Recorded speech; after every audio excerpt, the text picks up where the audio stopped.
আমরা এখন যমুনা পূর্ব পাড় অর্থাৎ টাঙ্গাইলের জেলার ভিতরে পড়েছে যমুনা পূর্ব পাড়। এখানে রেল সেতুটা শীঘ্রই উদ্বোধন হবে।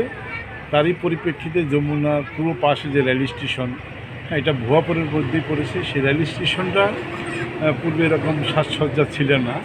এখন আপনারা দেখতে পাচ্ছেন যে প্রস্তুতি নিচ্ছে। এখান থেকে বিভিন্ন জেলায় জামালপুরও যায় গাড়ি পড়ছে। এখন পুরা একটা সুন্দর সাজে সজ্জিত হচ্ছে। যে কোনো সময় এর উদ্বোধন হবে যমুনার ব্রিজ, রেল ব্রিজ।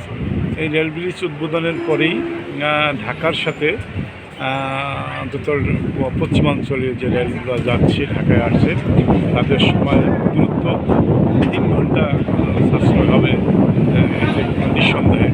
কারণ পূর্বে যখন ট্রেনগুলা যমুনা ব্রিজ থেকে পূর্ব পাশ থেকে ছাড়তো, তখন ওপারে কোনো ট্রেন থাকলে সেটা থামিয়ে রেখে এপার একটা পথ যমুনার যে বঙ্গবন্ধু সেতু সেটা পার হতো।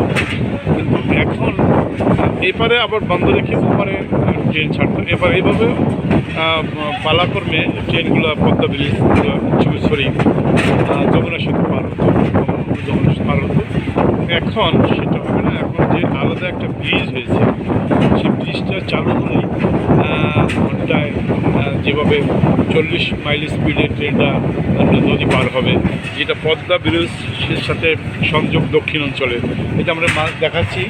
সম্পূর্ণ নতুন সাজে সজ্জিত যমুনা পূর্ব পাশের যে রেল স্টেশনটা আপনারা দেখতেই পারতেছেন, সম্পূর্ণভাবে প্রস্তুত রয়েছে। এটা উদ্বোধন হলেই অনেকগুলা ট্রেন যাতায়াত করতে পারবে। এখানে কোনো ক্রসিংয়ের অপেক্ষা থাকতে হবে না। যেটা ক্রসিং সমস্যা, সে সবচেয়ে বড় সমস্যা। এই সমস্যা আর পড়তে হবে না। হ্যাঁ, এই যে দেখেন প্রায় সম্পূর্ণ